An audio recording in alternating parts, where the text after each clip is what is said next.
O Senhor esteja convosco. Ele está no meio de nós. Proclamação do Santo Evangelho de Jesus Cristo, segundo São Marcos. Glória a vós, Senhor. Naquele tempo, Jesus foi a Nazaré, sua terra, e seus discípulos o acompanharam. Quando chegou o sábado, começou a ensinar na sinagoga. Muitos que o escutavam ficavam admirados e diziam: de onde recebeu ele tudo isso? Como conseguiu tanta sabedoria? E esses grandes milagres que são realizados por suas mãos? Este homem não é o filho do carpinteiro, filho de Maria, irmão de Tiago, de José, de Judas e Simão? Suas irmãs não moram aqui conosco? E ficaram escandalizados por causa dele.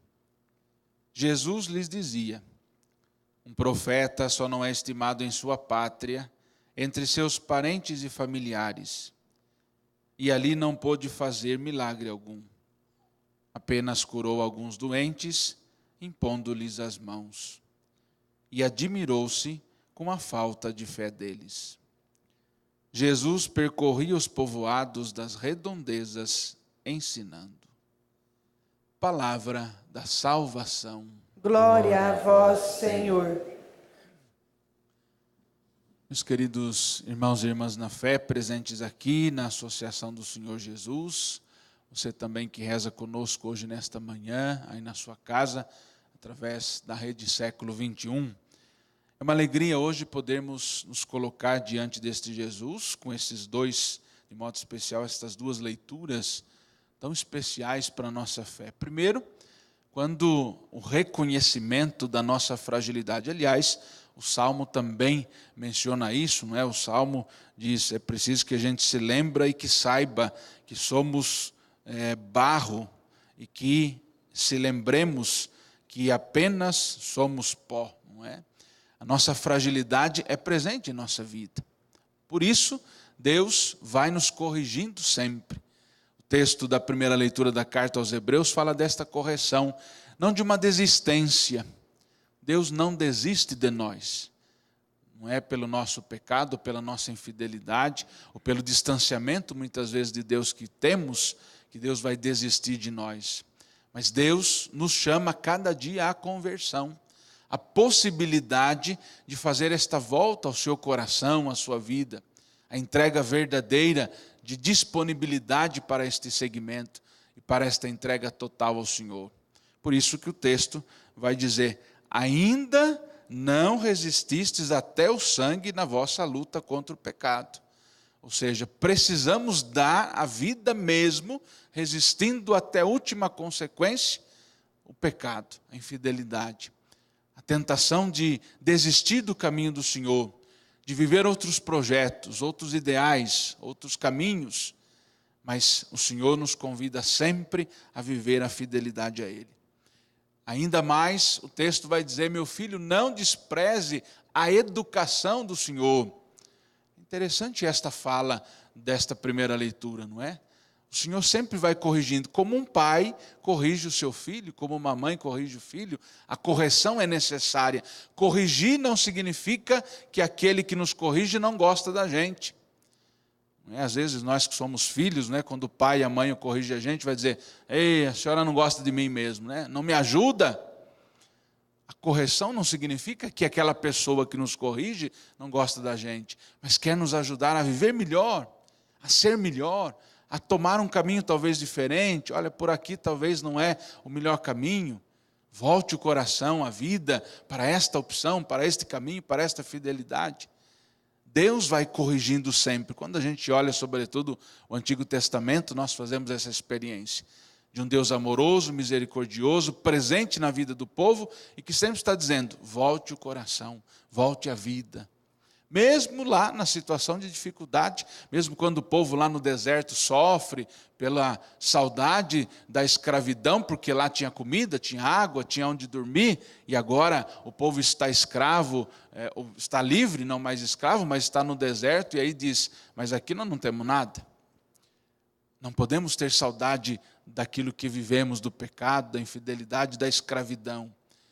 Mas Deus vai sempre nos impulsionando, mesmo que achamos que estamos vivendo e passando esse deserto. Quantas vezes, não é? A gente passa uns desertos na nossa vida, sofrimentos, tribulações, limitações, mas o Senhor vai nos impulsionando, vai nos dando a coragem, a graça para passar por este deserto, para superar esta tribulação, esta dificuldade e continuar caminhando na graça de Deus. E se preciso for, Deus vai puxando aí a nossa orelha para que a gente possa, de fato, caminhar cada vez mais na sua vida, entregando a nossa vida nas mãos dele. O evangelho de hoje, não é que nós rezamos o evangelho de São Marcos, mais uma vez fala desta rejeição das pessoas em relação a Jesus. Mas vejam que interessante que o evangelho mostra dois momentos. Primeiro deles, o início do evangelho, Jesus está na sua terra com seus discípulos. A gente sabe que na terra de Jesus, está na sua cidade, está em Nazaré, não significa que vão acolhê-lo. Mas as pessoas se admiram. A primeira sensação que temos no evangelho é que as pessoas até acolhem o Senhor. Admiram o que falam, não é? O que Jesus está falando. Ficam admiradas, não é? E aí começam a se perguntar, mas onde vem esse ensinamento? Ele fala como alguém que veio do céu. Quando Jesus estava na sinagoga lá e lá leu o texto do profeta Isaías, o Espírito do Senhor está sobre mim, Ele me ungiu, me consagrou, me enviou para anunciar a boa nova aos pobres, a libertação aos cativos, para proclamar o ano da graça e da bênção do Senhor. E quando Jesus proclama o texto de Isaías, as pessoas também dizem, nossa, este que fala vem de Deus, fala diferente, fala com autoridade, fala com unção. Como ele pode falar assim? E quando então começam a perceber quem é Jesus humanamente, começam a ver que Jesus de fato não é Messias, não é Filho de Deus, não é o enviado. Não é? Mas nós não conhecemos a família dele, sabemos quem ele é, sabemos de onde veio, sua mãe, seu pai não são, seu pai não é o carpinteiro, ele não é filho de Maria, seu irmão não é Tiago, José, Simão e Judas, os seus parentes não moram aqui conosco. Como ele pode ser de Deus se nós conhecemos a sua família? Às vezes, quando a gente conhece alguém que quer pregar com autoridade, às vezes fala, mas como é que ele está falando isso? Eu conheço a vida dele. Não é tão santo assim, não é? Nosso julgamento já em relação às pessoas.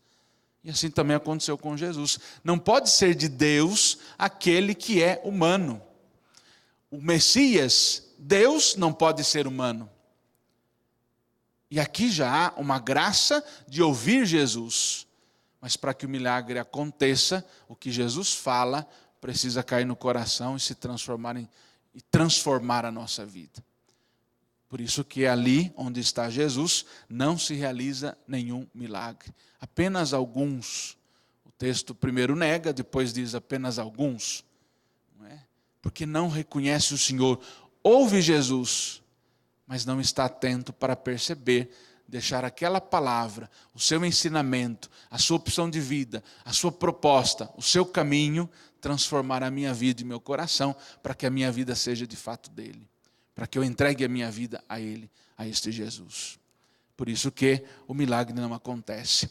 A graça já é ouvir o Senhor, mas o milagre acontece quando aquilo que ouvimos cai no nosso coração e se transforma em prática de vida. Desejo de mudança, desejo de viver a fidelidade, desejo de caminhar nesta graça do Senhor e de viver esta comunhão de vida com Ele.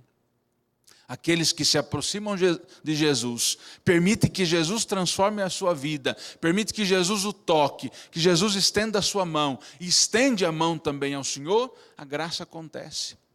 Porque não duvida, porque reconhece que aquele Jesus é o Senhor. Não é só o Jesus de Nazaré, não é só o filho de Maria, de José, cujos parentes estão entre nós, mas é o Messias enviado, é o Filho de Deus, é o Salvador da humanidade. Quando nós também ultrapassarmos a nossa humanidade, nós conseguiremos viver esta graça de Deus na nossa vida, e o milagre vai acontecer com certeza sobre todos nós. Peçamos esta graça hoje, queridos irmãos e irmãs na fé, nesta Eucaristia. Que o Senhor possa derramar esta bênção sobre a nossa vida. que mesmo às vezes na sensação do deserto, que mesmo às vezes nas tribulações, mesmo às vezes no nosso pecado, na nossa infidelidade, na nossa humanidade, no nosso pó, no nosso barro que somos, que nós busquemos esta misericórdia do Senhor, que nos corrige, que nos ajuda a retomar o caminho e a retornar neste caminho de graça, para vivermos ouvindo a palavra do Senhor, atentos àquilo que Ele quer de nós e precisa de nós, para que cada vez mais sejamos discípulos comprometidos com o seu projeto de vida e de salvação. Louvado seja nosso Senhor Jesus Cristo. Para sempre seja louvado.